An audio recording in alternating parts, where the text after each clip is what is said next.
Good afternoon. I'm talking today with Shawn Roof. If the last name sounds familiar, his dad and uncle, especially his uncle Phil, were major leaguers. Shawn is the manager of the Visalia Rawhide.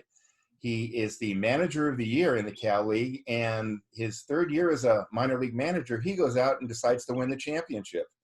Shawn comes from a baseball background and a baseball family. He's a baseball lifer. Welcome, Shawn Roof. Bob, thanks for having me, man. I'm just excited to talk some baseball. Exactly. It's been a weird off season, and you and I wish we could be in Visalia hanging out at the ballpark right now, but obviously, things are as they are. Shawn, you tell us about growing up in a baseball family with your dad and your uncle. Yeah, I mean, to me, it was normal. To everybody else, it was probably looks like a dream. It was awesome. Whenever people had summer vacation or whatever, maybe they go to summer school or something like that. We're at the ballpark, and basically the ballpark was our summer school. So, I got a chance to be around a lot of different things that kids never got the opportunity to be around and only dreamed about. Spent four years when my dad was in the big leagues in Detroit. We'd leave middle of school year and go to school up in Detroit or go to school in Lakeland, Florida during spring training. So just got a chance to travel around and see a lot of different places of the country that a lot of people didn't get a chance to see. But just to sit in a dugout in a minor league baseball game or to go shag batting practice at a big league stadium when we were growing up and, played Little League Baseball with Prince Fielder and Cecil Fielder would come pick us up and things like that, Cecil was my idol growing up. So it was really cool. I think as I get older, at the time I didn't understand how lucky I was, but now as I get older and have my own son, just to really to look back and share some of those memories. Does he have the same love? I know your son's 4 years old. Does he have the same love for a bat and a ball that you did as his age? He's starting to. When I left for spring training, he didn't because he'd swing and miss, but now he's learning to hit the baseball, and he tells me that he mashes and he hits home runs, and he has a leg kick. So the other day we were out in the driveway, and my wife was swinging the bat. He told her to pick her leg up to have a leg kick. So I guess he's becoming a coach before a player, but he's starting to have that love of baseball. How much influence did Phil have on you as a kid? Yeah, he had a ton of influence on me growing up. I think for a lot of people, we look at the big leagues as we've talked about before, something that is maybe it was our dream, but it really wasn't real life. And Right. So growing up, being around my uncle and being around my dad, that was, everybody wanted to grow up and be a baseball player and play in the major leagues, but Yeah. to a lot of people that wasn't attainable. But in my eyes, like it really was real. Like it was something that like someone that I knew and someone was close that was a real goal that you can actually achieve. So, man, my dad's a baby of 10. There was 9 boys and 1 girl. 5 of them signed professionally, and the sixth one, who was the best of all of them, it blew out his knee in a tryout camp. Mm. So I think they're tied with the Alou brothers for like the most brothers in baseball, which is pretty Wow. cool. So when we had family get-togethers for Christmas and Thanksgiving, I mean, we were sitting there and talking baseball. I mean, nonstop. So I probably didn't realize how big of an influence he had, but the more, you get away talking to other people and other people that played baseball, they didn't understand the game probably like we did. Just because we sat there nonstop watching baseball. I remember watching the Braves when the Braves were really good, and we're watching World Series, and my uncles and my cousins, and they're sitting there going over the game and what this manager's doing, what that manager's doing. So it probably have a bigger influence than I actually really know. But you sucked it all in as a kid. You just absorbed everything they were saying. It was like, it was almost like going to college for baseball, in your family, because they've probably Absolutely. seen everything, especially your dad and your uncles. They've probably seen most everything that can happen in a game, you know? Oh, there's no doubt. And then we had one of my uncles was an umpire, and so like we're going over rules and all kinds of different things, and just things that normal kids growing up probably aren't privy to, and things like that. And like I said, he was coaching in Chicago. So my first big league game I ever went to, he was with the Cubs and got to sit on the bench. We have a picture of myself with Ryan Sandberg and my brothers and things like that. So just memories like that when I was 5 years old. I still haven't got a chance to go back, but just opportunities like that most kids never get that opportunity to have. And once you got out of high school, you went to the University of Illinois. And from what I have read and the information, and knowing you for about a year now and talking to you, you were a gritty infielder. You were one of the guys that wanted to get your uniform dirty and play the game the right way and just stick your nose in the base if you could. And, just get into the game, absorb the game, and do anything to knock the ball down and throw the guy out at first or whatever. Mm-hmm. Well, exactly. I didn't have always had the most talent, but I tried to get at the most that I could out of what I did. And I think at a young age, and the coaches were great at Illinois, but they kind of explained what my role was and who I was and the kind of player I was. And I just tried to be the best at that. And I just always felt like if my jersey wasn't dirty, then I didn't do anything to help the team win that day. That's a great attitude to have. And I know, I'm watching you manage in Visalia. I know you try to impart that on the kids that you have, because you got the 18, 19, 20-year-old kids who it's really almost their first time away from home, and you're trying to teach them how to play the game the right way. And I've seen how you guys play, the Rawhide, and they play the game the right way. Move the runner over if you have to, and just do anything to get the run home, or even pitching or whatever the case may be. Absolutely. And I think everybody has growing up when I played in the minor leagues, it was the Tigers way, and then it was the Cardinals way, and it was the Yankee way. And so, yes, we have the Diamondbacks way. I don't know if we have it written out in stone what it is, but it's, it comes down from the top with what Troy Lavello and Mike Hayes and those guys are doing in the big leagues. We're just trying to prepare these guys to play in the big leagues any way possible. And as coaches, I think we've made a lot of mistakes, whether good, bad, or whatever. And we just wish that someone would have helped us earlier in our career. Like, hey, try to avoid this, try to avoid that. So we try to help speed up that learning curve for them. And we're just very lucky as coaches to get that opportunity to have an impact, hopefully, in their lives, not only as baseball players, but as men. That's a great way to look at it too. You want to help mold these guys. You're a teacher.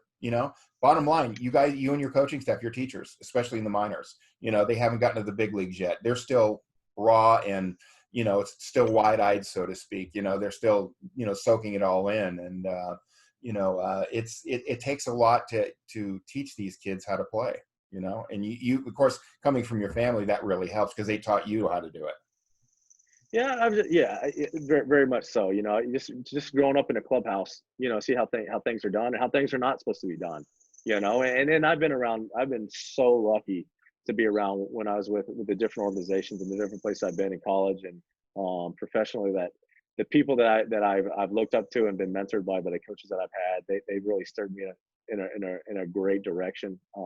I haven't been in a lot of places, but you hear stories from other people throughout their careers, and they weren't as lucky. And maybe too, just being professionally, like when I was growing up, before I signed and before I was in college, like a lot of the coaches that were there that I learned from there were there when I got drafted by the Tigers. So, maybe I had a little bit more of a comfortability there. And so they really did a lot of things. And maybe because Dad was in the organization, that maybe they took me under their wing a little bit more. But I've just been so lucky to be around so many great people: Toby Hara, Al Kaline, Phil Nevin, Chris Cron. There's just so many different people that I've been around and got to see the game from. That's just the Tigers, right? And we could sit here for the next 25 minutes. I can list off and rattle off the names of so many other different people, but to be around those people and they the way they went about their business, it just kind of was like, man, I want to be like those guys one day, and hopefully can have an impact on people like they did on me.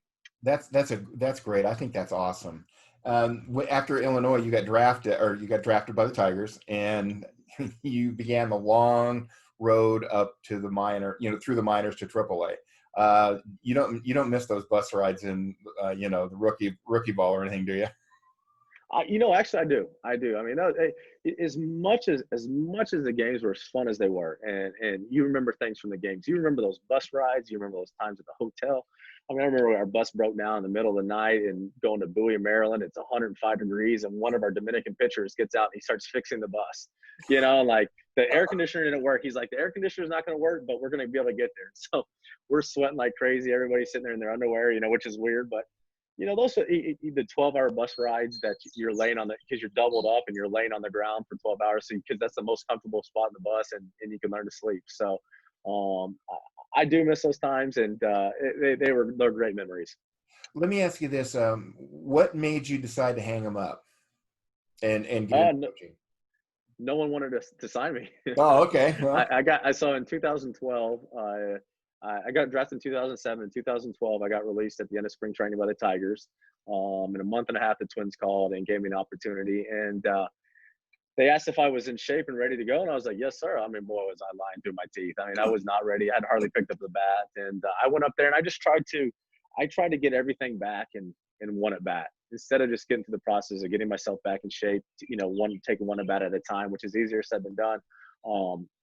I had a really bad year. The Twins treated me great, but I was awful. And I felt bad that I didn't give them a chance to help them win more. So that offseason, my dad, I guess, was in the Arizona Fall League, and Brian Graham with the Baltimore Orioles were there. They just started getting to talking. He asked me what I was doing, and my dad said he's got done finishing playing and just trying to find a job. And he said, hey, would he be interested in being a coach? We're hiring a fourth coach. And but I was like, yeah, call him. And I knew like how bad I was that year, like my time to come. It'd been one thing if I was hitting 320 and led the league and did really well. I knew my time was done, and I knew I think early in my career I didn't want to stay in coaching. And I didn't want to do the thing like my uncles did or, my dad did. And I kind of wanted to try something else. But I was like, the longer I was in, I didn't want to get around the game. And I was a utility guy, so I didn't play a whole lot. So I basically managed alongside as our coaches as I went playing. I was sitting on the bench, and I had to find a way to keep myself important to the team. So I was trying to pick up a tip here or trying to find a way the infielders were playing some guys this way or that, and or how they were pitching certain guys. So I think I started to grow to love the scheming in baseball. Not scheming, but what I'm looking for, like exactly. the trying to pick up little things. You started to grow to love that almost more than actually playing the ball game, And so when that opportunity came, it basically really did fall in my lap. I got really lucky, and I spent 2 years with the Orioles. I'm grateful to them because they started my coaching career, and now I'm got a chance to see a lot of different things throughout this world. Yeah, you latched on. You got picked up by the Diamondbacks, and you went to Hillsboro, Oregon, with the Hops. And your first 2 years managing, you're in the playoffs. Were you thinking, "Hey, this is easy. I'm going to do this every year"? Did that go through your mind at all, or did you? I knew it wasn't easy. I knew it wasn't easy. The two managers I had managed previously in Hillsboro were Shelley Duncan and J.R. House, which I have a lot of respect. Both guys played in the big leagues and now are coaching in the big leagues and things like that. And they were awesome. They were young like me. And when I played, basically the coaches you had were gray haired. They were veterans. They were wily. They were salty. They had ridden buses for years upon years, and a lot of them played numerous years in the big leagues. So you didn't have guys that were young like me, but when I got to the Diamondbacks, we had a lot of guys that were young, and they just did a whole lot. But when I got named the manager in Hillsboro, both of them called me up and like, listen, we win in Hillsboro. Those both won the championship the first year as managers in Hillsboro. And they're like, we don't lose in Hillsboro. So the expectation was set early to go there and win. And Hillsboro is a phenomenal place. I mean, the front office is great. The fan base is unbelievable. So the facilities are great. So it was kind of like, it was almost like the major leagues of short season, to be honest with you. And so you knew what was expected, and you didn't want to be the person that was right after those guys to not make the playoffs. And we had unbelievable talent. The draft, Mike Hayes and his guys just drafted unbelievable guys those years, and they sent us really great kids, really talented kids, but even better people. And it was just a really fun 2 years there. So the trip up to down to Kaiser to play the Volcanoes, that was always a good weekend trip or whatever, So, but Salem's not too bad. Salem's not too bad, but one of the coolest things that I've been a part of in baseball was we had the eclipse in 2017, and right. So the mecca of the eclipse, the epicenter of the eclipse was right over Salem. So they decided to have a game at 9 a.m. And so all the hotels were sold out. So we couldn't get a hotel the night before. So it's a 45-minute to an hour drive, depending what traffic was. Well, so there was like 5 million people that came in to see this eclipse in Salem. So we left at 6 a.m. We didn't get there till like 9:45. Like the owner's freaking out. We got to start this game before the eclipse comes, because they wanted to start the game, stop it, watch the eclipse for the first time it ever supposedly happened, send a ball to Cooperstown, the Hall of Fame, and then get the game going back up. So they're like, we were told to have like 30 minutes before the game would start. And so we get there, and the game was supposed to start in like 15 minutes, the starting time. And they're like, is there any chance you can start on time? I was like, if you can give us 20 minutes, we'll start the game. So we started the game. We scored 4 runs in the top half of the first. We shut down the game. So we sat on a 4-run lead and ended up winning the game. But that was Salem Kaiser is a place. There's some character there. But it was pretty cool to play that the Eclipse game and stop a game because of that. And the kids just really, I didn't think the kids were going to enjoy it, but they really had a good time with it. The thing is about that, watching you in Visalia and stuff, and the kids are, we're talking about 18, 19, 20, 21-year-olds, and they're still kids. They still have the love of the game. They still get excited about stuff like that, and, I can only imagine them sitting on the field, watching an eclipse, I mean, at a game. I mean, who does that? That's a once in a lifetime thing you're never going to forget. The things I look back at, my time in Hillsboro was, they always put on a great fireworks show in Hillsboro, and man, just to see those kids line up after the game and like the Sandlot, watching those, and they take great pictures, and the photographer and the videographers there are awesome, but they always post pictures of the guys and the smiles on their face. It's just like it brings you back to being 7, 8 years old, playing ball, in the local little league. But yeah, to see their faces that day, like they were grumbling and complaining because, I mean, you're not used to getting up in the morning. You play your games at night. You don't wake up till noon a lot of times, right before you go to the ballpark. And I think they were like, this is a little silly when we went there. But then I think because we scored 4 runs, made it pretty fun. We batted around.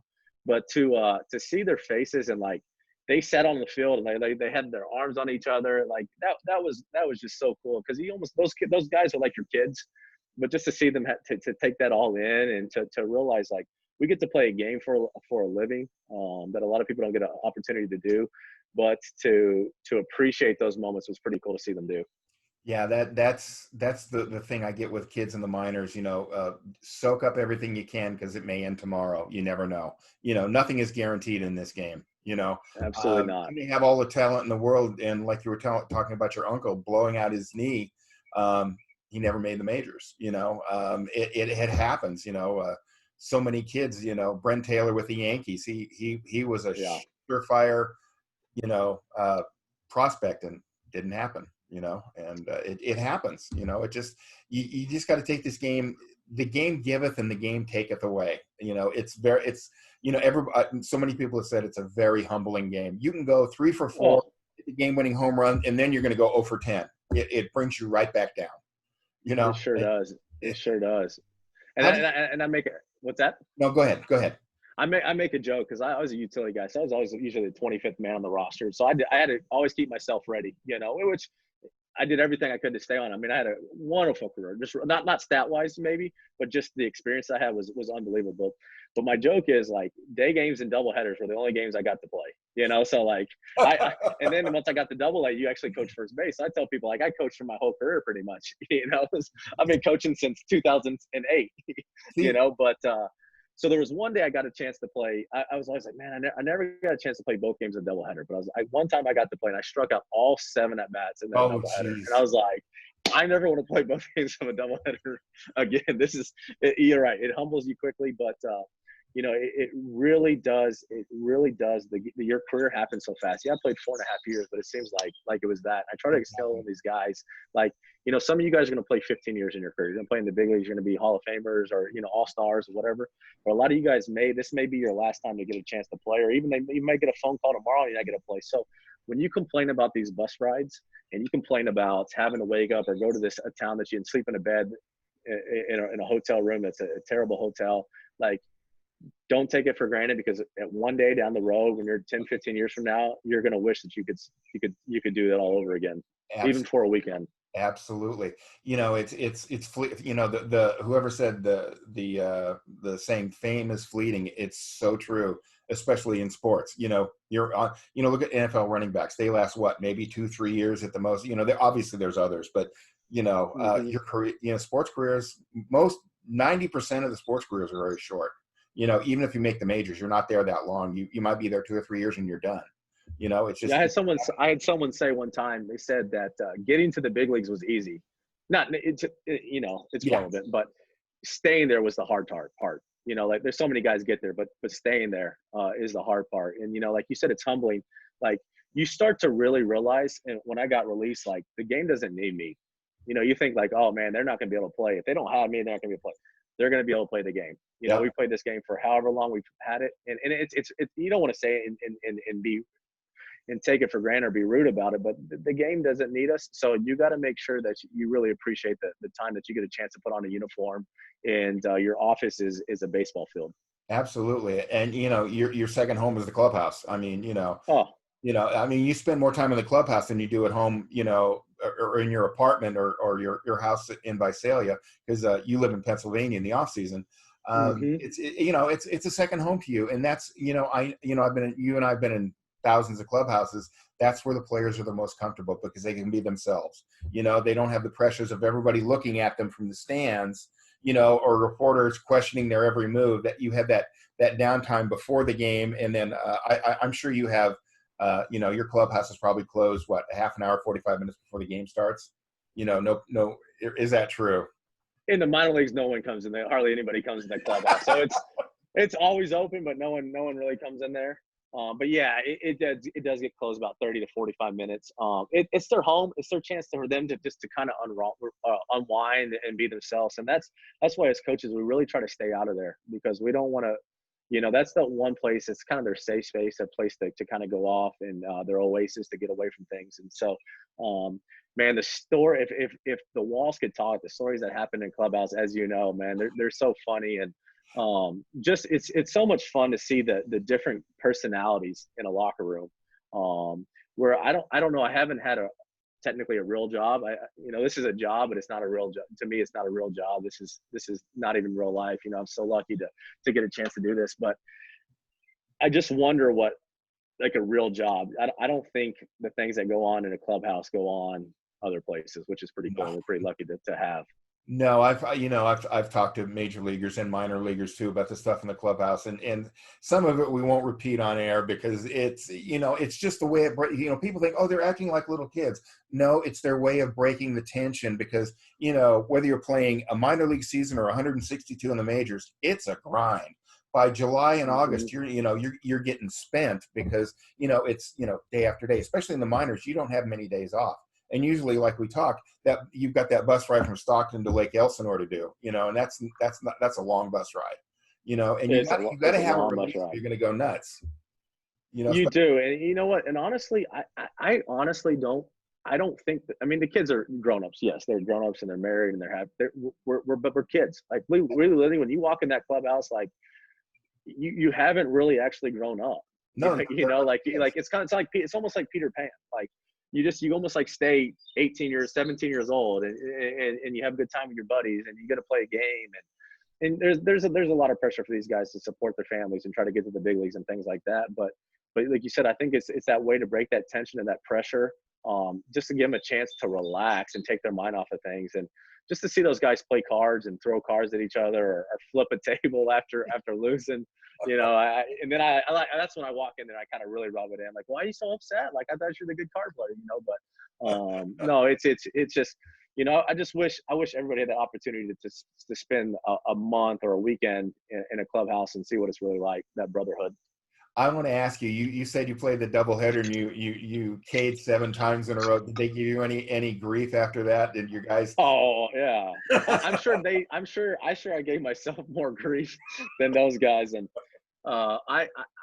I had a little bit of a temper and this and that, and for whatever reason, like that day, we were in Harrisburg, Pennsylvania, and there was a concrete dugout, and I headbutted the concrete wall. So of course, like they put tape up there, and like, oh, this is like a crime scene and things like that, and which probably only made me even more mad. But oh yeah, I mean, they're ruthless. I mean, your teammates are ruthless. I mean, anybody else in the stands or in the other dugout would do that. Like, your guys would go to war for you. They go to bat, they'd fight you, but everything is on the table. Anything, you can pretty much say anything to those guys. But I tell you what, though, if someone else on the other team or in the stand said it to you, whether you like that guy or not, you're those 25 guys are your brothers, and you're going to go to war for them, and no one's going to be able to touch them like you guys could.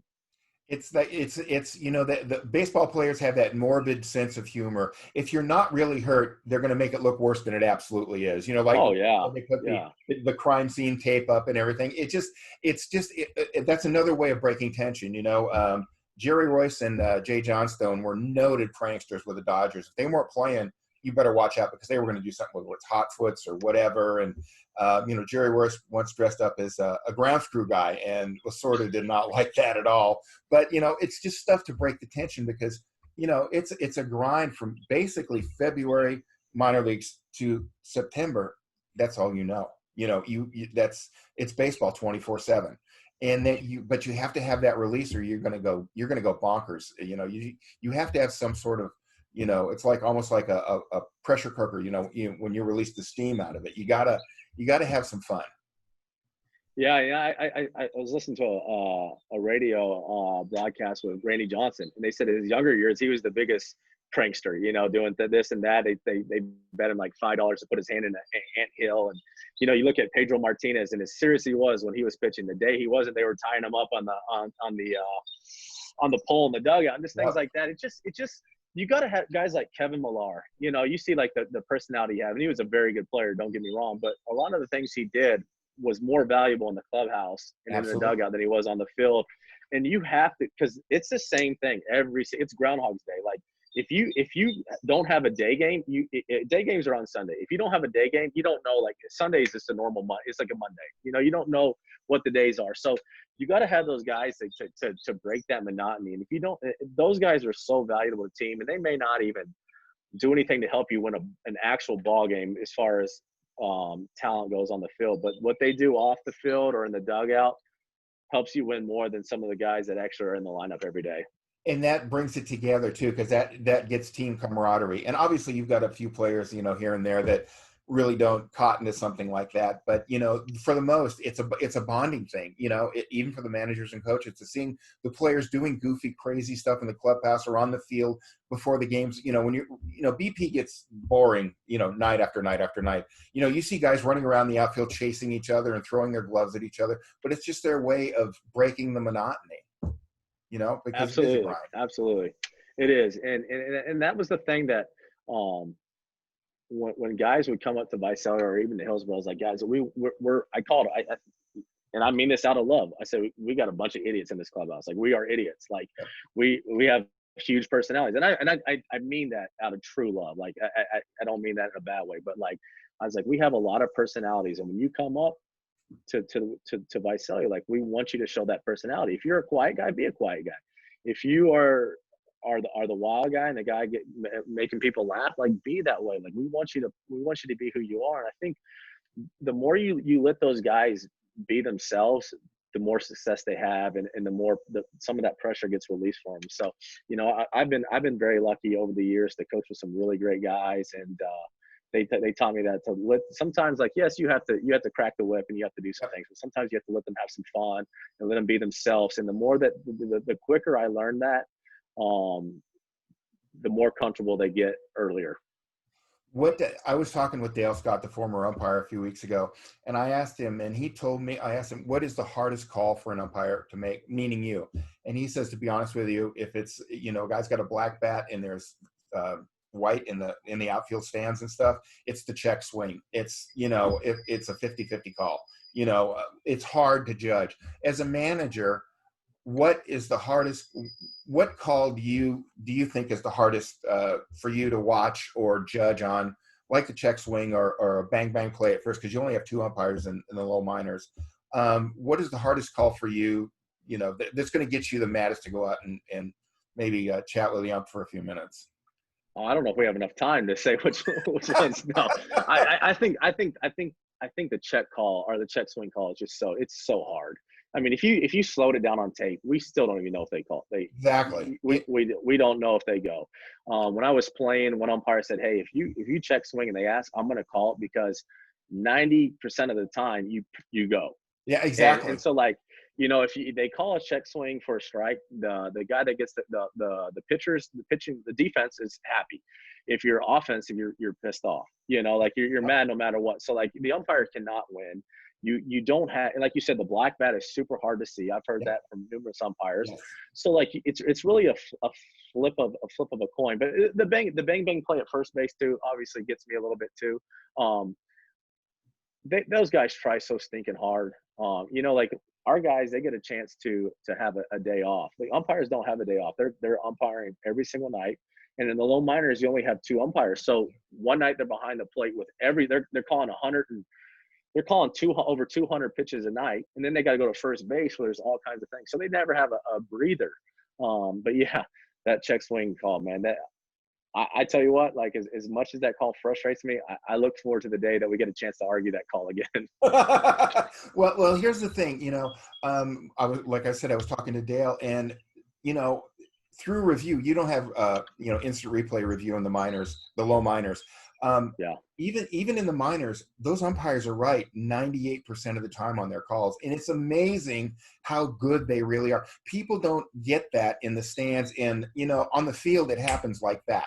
A play, and your first reaction, oh, he's safe at first, but then if they had replay, obviously the guy would be out. But you still you want to go out and argue for your guy, that he should be safe. And the umpires have a job that most people wouldn't want to do. It takes a special person to be an umpire. You've got to really have a thick skin, because you hear from the guys and the players. They're going to piss somebody off during the game.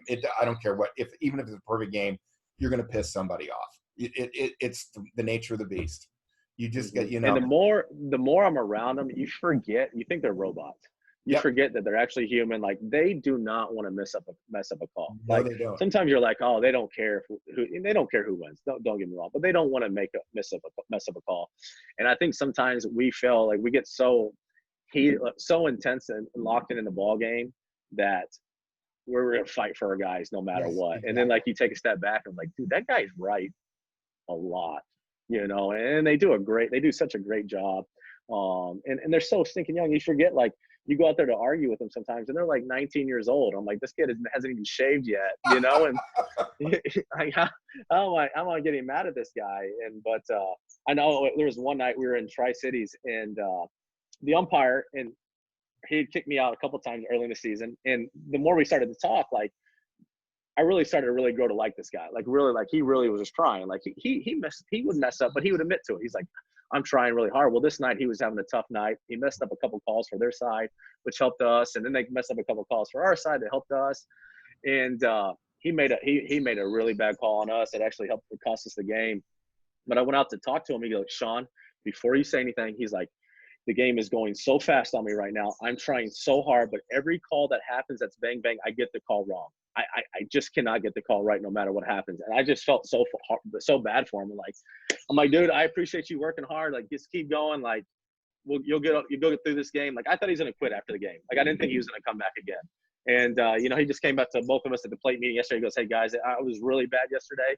The game got fast on me. Just thank you for not taking it out on me and understanding. And, like, that right there was like, okay, that was a good learning experience for me as a young manager. Like, these guys really are trying. They really do care. They're not trying to screw anybody. And if we can help them out, like, we're going to try to help them out, obviously. But to cut them some slack sometime as well. When people don't realize it, and I'm glad you're on with me, because we're getting the intricacies of being a manager. When you walk out to hand up the lineup card, what are you guys talking about? You and the umpires and the other manager? I know you're going over the ground rules and things like that, but obviously there's some sort of kibitzing going on and some needling and teasing going on too, right? Oh, absolutely, especially if an umpire tripped the night before, or if I've slipped. San Jose got wet at night. I slipped in my face, and the umpire gave it to me.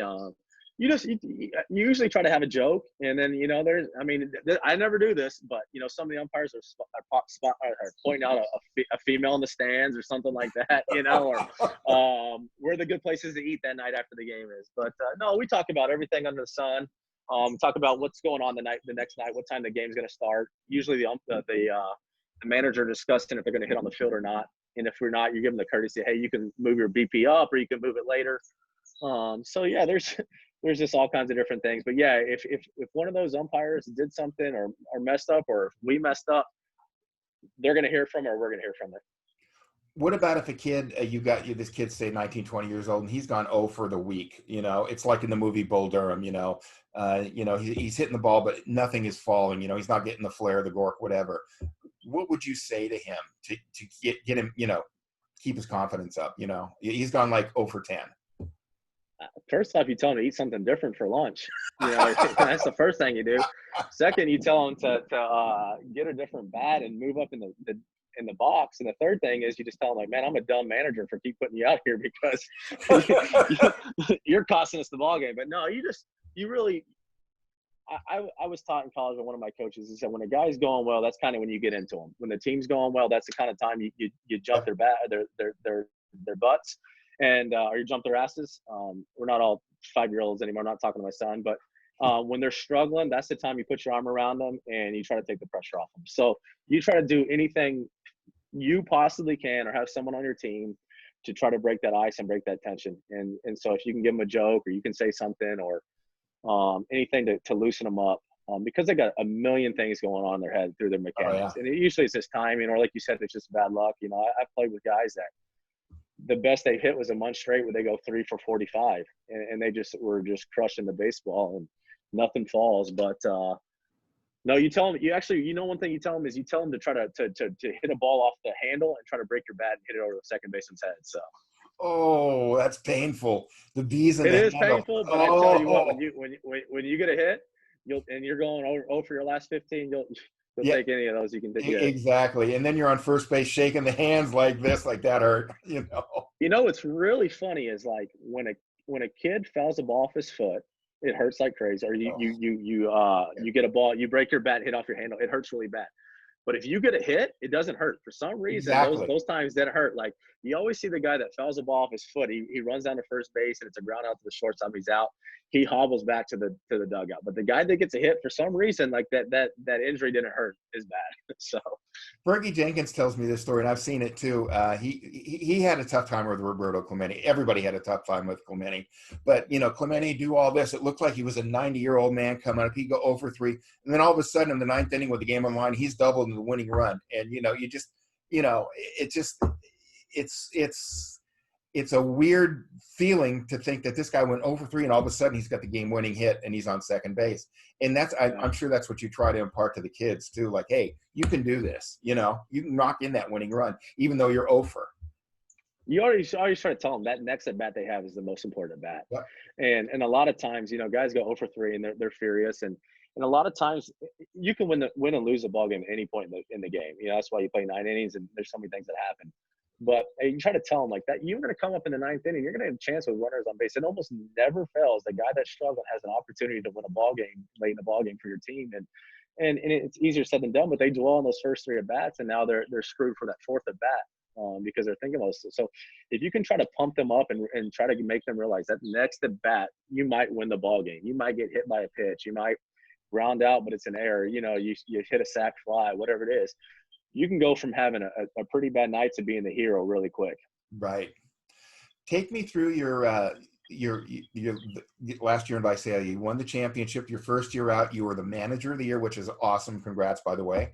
And did you know when you guys broke camp and you started the season? Did you think, hey, we got something special here? Yeah. Well. When we left camp, we knew we were going to have really good pitching and really good defense. We knew that was going to be a staple of our team, and we knew we had a lot of versatility in the offense. So we knew we got some guys that could steal bases, which we like to run as an organization, and I really love to run and steal bases. But we knew we were going to have some guys that could handle the bat, guys that hit the ball at the ballpark. So we didn't know offensively how good we were going to be. We knew we were going to have a chance because of our pitching and defense. And I think early we struggled offensively. We actually I didn't tell the players, but we thought about sitting our 3 best hitters because the extra inning rule now we put a man on second base, and our pitching and defense was so good. It was like, hey, we're going to keep this game close at a 0-0 game or 1-1 game. Keep our 3 best players on the bench, and then bring them in the 10th inning and let them just take 3 chances to try to win the ball game. But man, our coaching staff, they work so hard with those guys. Our 4th coach, Nick Evans, and our hitting coach, Travis Denker, they just worked with those guys offensively, and they got confidence. It's so tough early in the season because you want to get it to a hot start. So you have some pressure on you. You're squeezing the bat a little bit tighter. But they relieved the pressure on those guys. Shane Lukes, our pitching coach, continued to do a great job with our pitchers. And all of a sudden, by the end of April, I think we won 14 straight. And after that, we just kind of kept rolling. But, you talk about manager of the year. if it wasn't for having really good players and a great coaching staff and a great organization, I'm not the manager of the year. So that's really a team award. I actually kind of get embarrassed to even talk about it, but it's really those guys. If we were 40 and 100, I'm not the manager of the year. So, but no, like I think by the end of April, we knew that we had a really good team, and we were the first team in minor league baseball to clinch a playoff spot, which was pretty cool. We actually, as we started to realize that we had a chance to do that, we kind of set that as our goal. And then what was really cool after the first half, all our players, almost a lot of our players, 75% of them went up to Double-A. And the next guys came up and they filled in, and they had the next guy up mentality. And it was so cool to see just so many guys come in and play a role to help us win a lot of ball games. Is it obviously it's gratifying to tell a kid, hey, you're going to Double-A, and on the flip side, it's like I'm sure it's probably the hardest thing you have to do is tell a kid you're done with we're releasing you. Is that pretty much true? Oh, you're just 100% spot on. There's no better feeling than to tell a kid that he gets to get called up, and there's no worse feeling to have to tell a kid that he's going to get released. And a lot of times they tell us before the ball game. So like when you see the guy in the dugout that's getting called up, like you just want to say something to him, but you have to stay away from him because you get so excited every time you look at him, you start smiling. And then again, it's like the guy that you're going to release. It's like it's the worst to look at him because like, hey man, you're going to tell him this kid's dream is over with, at least with the Diamondbacks, and pretty much everybody at some point has got released in baseball, so we know what it feels like. And when you release a kid, or like you're not only releasing the player, you're releasing his family, his parents, you're releasing his little league coach, you're releasing his college coach, you're releasing everybody that has played a role in his home. You're releasing his hometown if he comes from a small town. Like, so you just feel so bad because you know what it's like, and you just hope that it doesn't have to happen a whole lot. What happened when you got released by the Tigers? What did you think? Did you know it was did you have a feeling it was coming? I kind of thought every spring training it was coming at some point. Being the 25th guy, like like nothing, nothing is for sure in this game. They can find somebody else. So you always felt like, dang, is this going to be the day? Is this going to be the day? And that's a bad way to look at it. That's what we try to help these guys not to feel that way. But I knew the spring training was coming. It was actually, now it's a funny story. So I had another brother who was in the Tiger system at the same time playing. And I had another brother that was with the Rangers at the same time. All three of us got released in a span of 3 days. So the brother with the Tigers, he got released in the same day. So my dad actually told me the night before we went to dinner. He's like, "Hey guys, we got news for you. You guys are gonna get released." So I went in there, actually packed everything up, and they told me it was hard because that was family. Those were like your adopted uncles, because a lot of those guys have been in the system since I was a baby. So I know it was probably really tough on them too. But they handled it awesomely, or they handled it awesome. They gave me an opportunity to play for 4.5 years, probably way longer than I ever got to play. And some opportunities to do some things a lot of people don't get to do. So it was a tough day in the Roof household.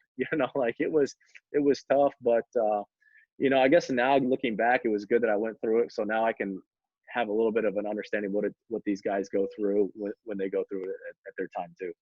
But you and your brothers, you got to play. You got to play in the minors for a little while.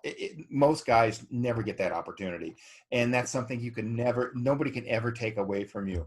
And I know your minor league record. You weren't a power hitter, but you did hit one bomb, correct? One, yeah. You remember it? What kind of pitch was it? Who did you hit it off of, and where was it?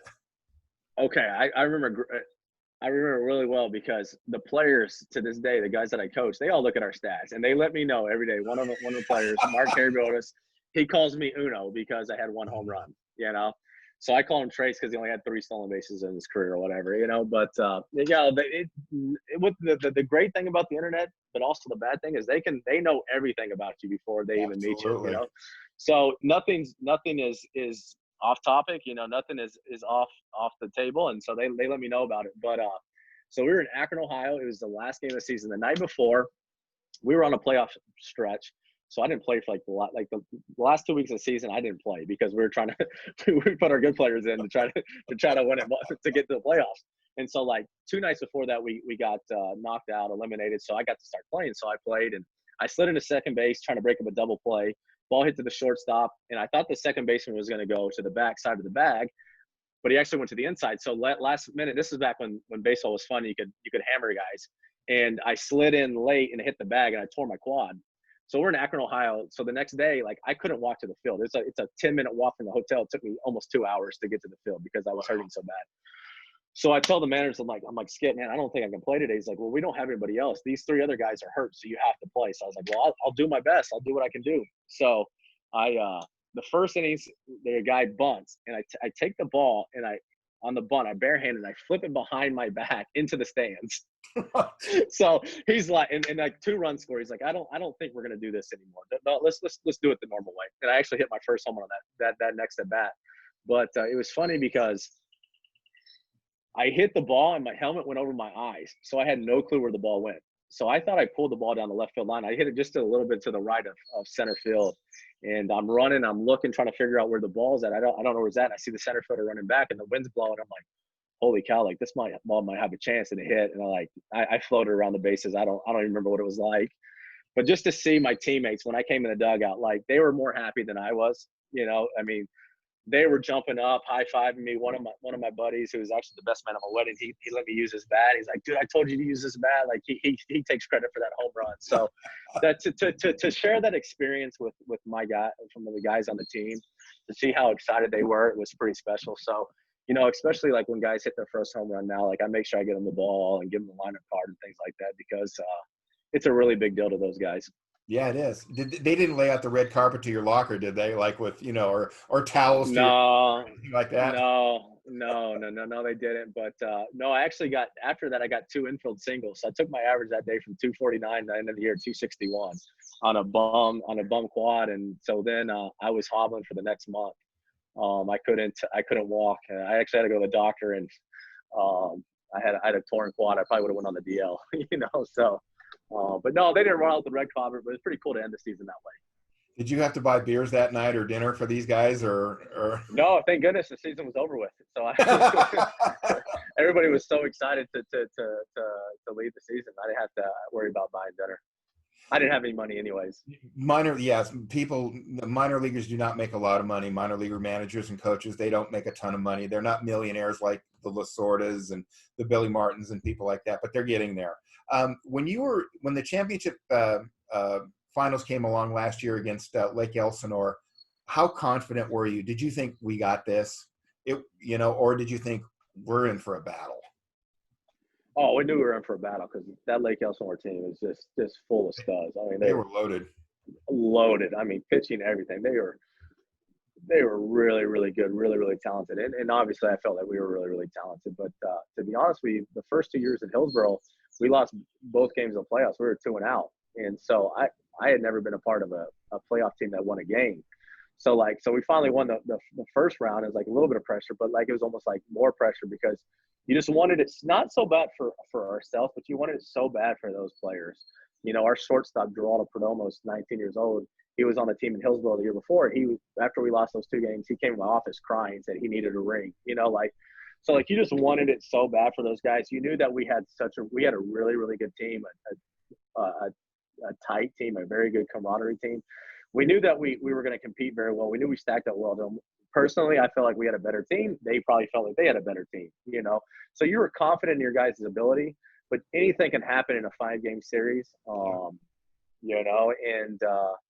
I think that we did not relax. I think the pressure was just to see those guys get that ring, because every year we have a spring training get-together, a breakfast, and they give out the rings. I just wanted those guys to be a group of guys that got to get a ring at that breakfast, because everybody looks on them. And so that was where we're at, and why we were so nervous. That's something, again, people nobody can take away from you guys. Even, say you never make the majors. Hey, you still won a ring. You won a championship. And that's going to live with you the rest of your life and your family. That's something you can be proud of. But in my opinion, I've seen you manage it. I know you a little bit. I think you're on the way to, obviously Visalia is just a stop, but I can see you in double to AAA in the next couple of years easily, because you have that rapport with the kids that, you're not that far removed from the game. You get it. You understand where they're coming from.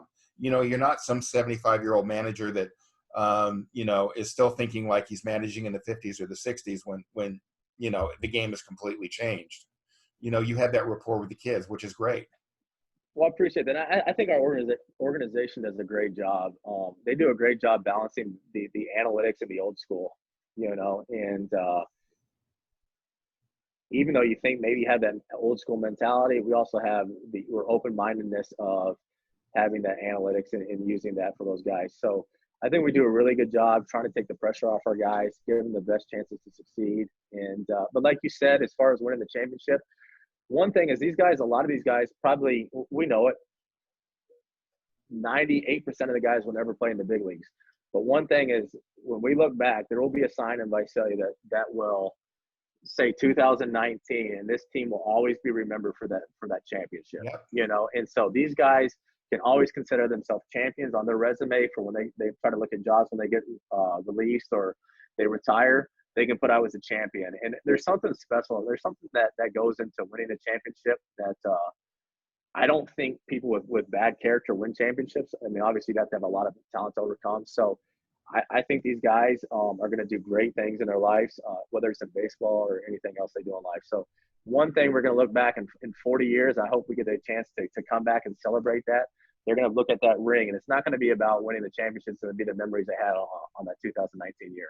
And the camaraderie and the friends they made all through that Absolutely. season, because those are friendships you're never going to let go. Like you said, Never gonna your buddy was your best man at your wedding. You know, there are certain friendships that, you know, span time. You know, Fergie Jenkins and Billy Williams and Ernie Banks were friends for, you know, what, 40, 50 years. And of course, Ernie has passed on, but Billy and Fergie are still tight. And it's all through sports. It's not just baseball. It's hockey, football, basketball, you know, track, whatever it is. You know, you have those people that, you know, you can look back on and share stories that you probably don't want to repeat to a family, you know, and have that laugh that only the insiders get to know. And I'm so glad you got to come on with us today and tell us a little bit of what goes on as a manager. I really appreciate that. Well, no, I appreciate it. It's been fun. And like I said, anytime to talk baseball is cool, and talk to someone like you. You know, we met last year and became quick friends, you know, immediately talking ball. But no, this, like you said, the stories these guys are going to have, like, it's funny because they don't tell me what happened last year, you know, and now they're in spring training, like, hey, you remember that night where, you know, and like, oh my goodness, don't tell me, you know. But that's what's really cool about it, because when you're playing every single day, there's a lot of pressure, and there's pressure in every business and every job that everybody has in this life, because you got to provide for your family, and you got to help your company, whatever you do, be the best at what it is. But there's a lot of pressure for these guys to support their family, but again, you're not only trying to make the big leagues for yourself, you're trying to make the big leagues for everybody that's you've ever been a part of, or you're trying to prove the people that said you could never do it wrong. And so those memories these guys have in 15 years, it's not going to be about that pressure they had at that 3-2 or 3-2 count with the bases loaded in the ninth inning. It's going to be about those dumb things they did in the locker room or on the bus or when they were out to eat, and that's really what makes it so much fun. And when I look back at my career, and I do remember my home run, and I remember some other at-bats, but man, just to see a guy on Facebook now, see him have kids that would talk about never having kids, or just to see, like, man, some of the things he did, and now he's running a company or he's in charge. I'm sure those guys that I play with now know that I'm a minor league manager. They're probably, good God, I feel bad for those poor guys, but that's what it's all about. And the funny thing is too, you know, and I've talked to a lot of athletes, the stories get bigger and bigger and bigger. Oh. It may be a small little thing, but all of a sudden it's blown way out of proportion. And, you know, you were fighting 83 guys on the other team and you were the only guy there, you know, so to speak, something like and that. That pitcher was throwing 108 miles an hour. Yeah, exactly. You know, like he was throwing with slider. He was throwing with both hands, and all those great stories. And the wind was blowing in 100 miles an hour, and yeah, those are the stories that are fun. But it's what's really fun is when those guys tell those stories, but you were there to experience it, and you know that's not all true, but you don't want to say anything to embarrass them. But we'll call them out if we have to. You mean your home run wasn't 550 feet? No, I can guarantee it wasn't 550 feet. Everybody that watched me play knows that's not true. Yeah, you know, you mentioned Cecil Fielder, and, you know, some of the sluggers like Mickey Mantle, and the longest home run I ever saw hit in person was in Philadelphia, and it was Albert Pujols. He cleared the batter's eye in dead center field of Citizens Bank Park, and it landed on Ashburn Alley, and I was thinking, how the hell can somebody hit a ball that far? And it, certain players have that sound when the ball hits the bat. Barry Bonds had it. Big Poppy had it. Cecil Fielder. These guys, you knew that they have a sound like no one else when they hit the ball square. It's like a cannon. It's hard. No, it's awesome. What's thing is, like, everybody that plays professional baseball, everybody that plays collegiately, once you get to college and once you get to professional, everybody's really, really good. But then there's some that are just the elite of the elite. The higher than everybody else, and the things that they can do on a baseball field. Like you said, you see them hit a baseball like that. That's not human. Or you see, like, I love watching a dude that can just really, really run. Like, it's just poetry in motion. Or a guy that can flat pick it in the infield, or go run down a ball in the outfield, or hose a guy. Like, you look at Ichiro when he threw a ball from right field to third base, or Vladimir Guerrero, or it's guys can catch and throw behind. It doesn't matter what it is, man. Those guys that can really do it and do it at an elite level, it's just unbelievable, because I couldn't do it. And so to see someone that can do it, it just doesn't seem like it's real life. I'm sure there's some at bats where you were facing an elite pitcher and he threw a slider that just bit the corner, and you just, like, turn around to the ump and think, how the hell am I supposed to hit that? And it's a strike. It's like you can't hit. You know what I mean? You're up there and you're like, this guy, he's way above. I can't hit this. Well, the one story for me was Dylan Betances. He's 8 feet tall, but yeah. In Trenton, for some reason in Trenton, like, I know we lowered the mounds because of the ERA, back when we did it. But for some reason, I don't think Trenton actually abided by that rule. They never lowered that mound. So the mound's already 2 feet higher than anybody else's mound. And then you give it this guy who's 7 feet tall out there, and he threw from the high slot. So I hadn't played in 4 or 5 days, and I think I was hitting second in the lineup. But his first pitch he threw, it looked like it was going to cross at my eyes. But it went down like this. And I was like, oh my goodness, this is not gonna be fun. Like, I have no chance. But I told myself, like, be ready for it. Like, be ready. Like, I didn't like to strike out, so I was gonna battle him. But I was like, okay, this ball's gonna come at a different angle than you're usually used to. Like, be ready for it. Well, the next pitch, I saw it, knew it. I still froze, because, like, you're not used to that ball coming at that angle. Again, I thought it was gonna be at my eyes, even though I was telling myself it was gonna be a strike. Well, he threw the next pitch. It was the same thing. And I just 1, 2, 3, just walked back to the dugout, didn't even swing, and then he's in the big leagues a year later. But, it's like those days, and those guys are sometimes so good. Like, you just got to tip your hat, and you don't have a chance. And you can't even get mad at yourself, because it's like, it doesn't matter. I think you could send up 1,000 people that day, and maybe 5 of them would actually hit that ball. Yeah, there are, like you were saying earlier, there are the elite, even in the minors. They're going to go places, and you just pray you don't get hit with the ball, because it's going to hurt. No, actually, I prayed that I did get hit with the ball, because that may have been the only chance I get on base. Yeah, and for people who haven't played, that ball hits you at 90, 95 plus, it's going to hurt. And these guys don't rub the thing, but going down to first base, you're like, son of a, that hurts. It doesn't feel good. Yeah, it doesn't feel good, but I tell you what, it feels a lot better than striking out and having to walk back to the dugout. That is the long. I remember one time I got 98 to the head one time, and the ball went past the first base bag, and I was the kind of guy that I didn't want the pitcher to know that he hurt me. So I got up and I sprinted to first base, and just to look at that pitcher's eye in his face, like, he was just like he saw a ghost. He's like, this guy just got hit with 98 in the head and ran to first base, But I always told people that there wasn't much in my head to ruin. So I'd rather get hit there than in the elbow or something. You sure you ran to first and not to third instead? No, I did, which was shocker, But no, the ball hurts. Yeah, it really does, and that's what a lot of those guys they struggle, because you throw a pitch inside on them, and their whole day is ruined. And it's amazing, those guys that back in the day where we dusted guys off a little bit more than we do now. I saw in the World Series of the Phillies, a guy threw the ball at George Brett's face and pretty much changed the World Series. I read a story on ESPN, I forget the name. But, you have the ability to command that fastball in. You can just open up the whole outer part of the plate. And to see pitchers that do that, it's really cool. Yeah, there are, back in the day, I'm a few years older than you, but I remember watching, Gibson and all these guys. They own the inside of the plate. You didn't argue with them, that you knew you were going to get busted inside. And it was like, if you got hit, you just dusted yourself off and ran to first base. That's how much the game has changed. There wasn't that much charging of the mound if a pitch is inside like they do nowadays. and the game has changed a lot. Some for the good, some for the not so good. But basically, it's still the game. It's a round ball, it's a round bat, and you got to hit it, which is still the hardest thing to do in sports. You got, like you said, you got a guy throwing 98 with movement. Good luck. You're praying to hit the ball. Because it's a judgmental thing where you're trying to figure out in the zone where you're going to hit, where the pitch is going to be, and you're going to try and make contact, and that's not easy because it's on you in what, a half a second. Oh, you have a millisecond to decide whether it's swing or not, Exactly. and it's really hard. But then you say like 98 with movement, but that may be his easiest pitch to hit. Then because you got a wipe off curveball or slider, and you don't want to get to that. But that's what makes it fun. Well, Norm Cat, you're obviously with the Tigers, and you have Tiger blood in you. And Ryan threw his second no hitter, and I watched it on TV. And Norm Cash came up with a chair leg. He was like, he came up to bat with a chair leg, and the ump goes, "Norm, you can't use that. You got to use a regulation bat." And he goes, "What the hell would you use to hit him? I can't hit him." And it's one of those comic things that happened, 45 years ago, but it still resonates today. The players had the humor that, hey, we're getting no hit, but I'm going to try and make something of, maybe shake him up a little bit. But that was Nolan Ryan, and you weren't going to shake Nolan Ryan up.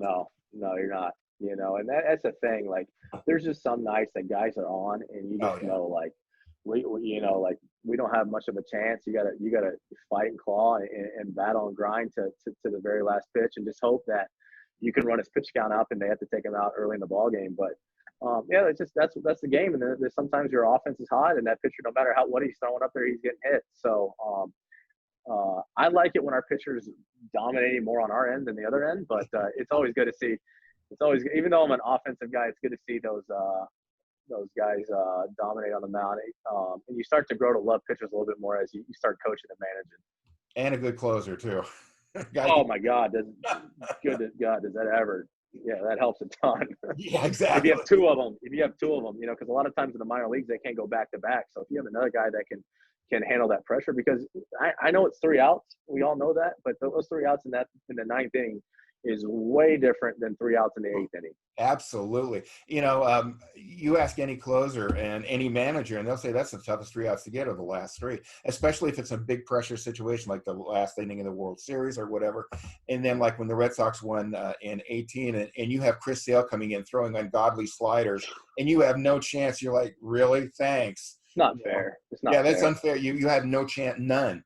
With that closer. If you've got the right closer like Mo with the Yankees, I mean, you had no chance. Nobody had a chance against him. It was over with. Over. And just that stigma and that mentality and that presence they have coming out of the bullpen, when they start walking the mound, like the other team knows that they're done. We had a couple guys like that this year, which was so fun to watch them compete. And like when they came in, it was like, all right, these guys don't have a chance, But what was I gonna say? I don't know where I was going with that, but yeah, the closer that can come in and dominate is so huge. Oh, I know what it was. Is for some reason that 9th inning. I'm not saying that guys try harder on the offensive side in the 9th inning, but they kind of lock it in a little bit more. They focus a little bit more because they know this is their last 3 chances to make some noise and make some damage. Like in the 7th and 8th, like, well, if we don't score here, we still got a chance. But I think people lock it in just a little bit more, and so as a closer, you have to be just a little bit better, more on top of your game to combat that on the offensive side. Yeah, that is true. I mean, especially when you're facing an elite closer, and there are elite closers in the minors. They got, we're talking the guys that throw 100, or they got that slider that just the wipeout slider or the hook that just buckles your knees, and you just like, how can I hit that? You have to have that mentality that that we still got a chance, but sometimes you don't. Well, we see the game change since I played. Like when I played, like the average fastball was 90, 91 miles per hour. Now the average fastball is like 93 miles per hour. And like we were facing teams, and even in our bullpen, like guys were running out throwing 96, and they're like, "Oh, this guy looks light today. Like he doesn't throw very hard." Because guys were throwing. We had 5, 6, 7 guys throwing 97 plus.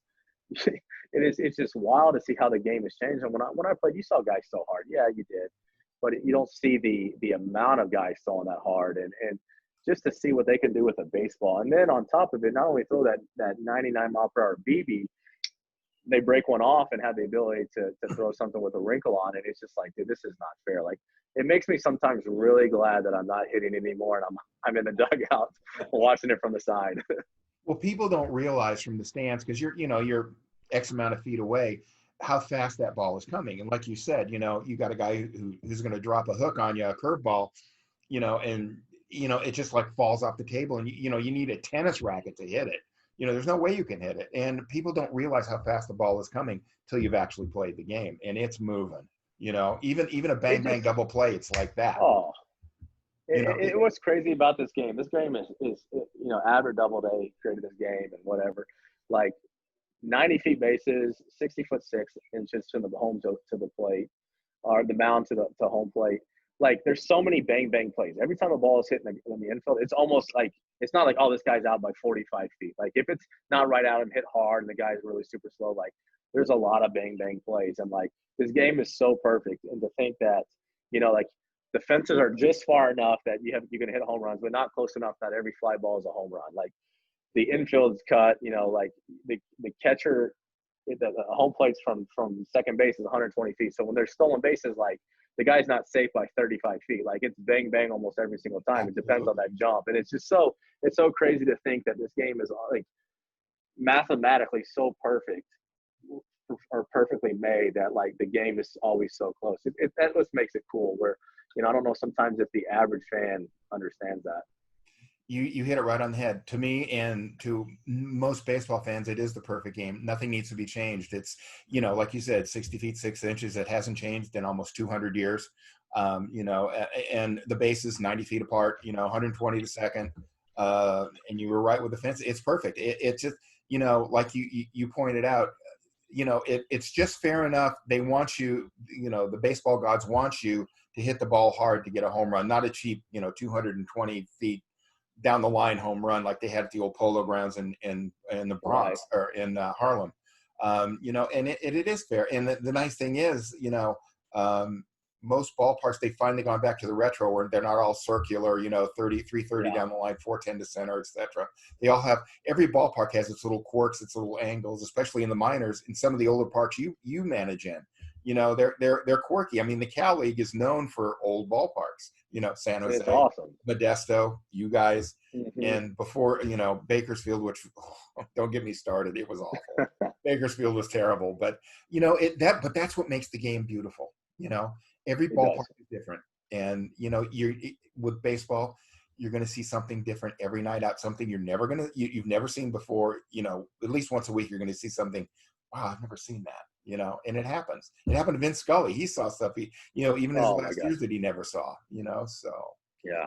I mean, well, you 100% nailed it. Like the quirkiness of and football is awesome, and we love basketball and this and that. But the court's the same. Doesn't yep, matter where you go, the yep. court's the same. And yeah, the surrounding, the fans a little bit different. But baseball, there's so many nooks and crannies and dirt and grass and the wind. You go to Lancaster, the wind's blowing some nights out at 40 miles per hour. But then when you get to Yeah. the eighth inning, it's a graveyard. Then you go some places where the wind's blowing in, and it just like you said, you just when you go to the ballpark, that's what makes it so fun as coaches. And even though you play 140 games a year and it's the same thing over every single day, when you go up, when you hand out those lineup cards and the game starts, pitch one, you just don't know what you're going to see, and there's always something. It's kind of like in golf. It's like that shot you hit, the 1 out of 7 or 80 strokes that you take that like brings you back. And there's always something that happens every single night, whether it's a swing or a strikeout as a pitcher that you throw, or as a manager, something that happens that just brings you back and just makes you can't wait to do it again the next night. You said 80 strokes. That's me on the front nine. I hear you. I was just trying to be nice. Yeah, it's too bad we couldn't take our bats with us, because I can hit the ball with a bat, not a problem. Throw it up and hit it, not a problem. But I got in an argument with my brother because he tried to tell me that hitting a golf ball was the hardest thing to do in sports, and I'm like we talked about, no, you got a guy 60 feet 6 away throwing 98 plus with movement. Good luck. I still gonna say I think hitting a golf ball is harder. Maybe because I Really. did it for a little bit. Oh, I mean, the thing is sitting there on a tee, and I'm hitting in the woods there every other shot.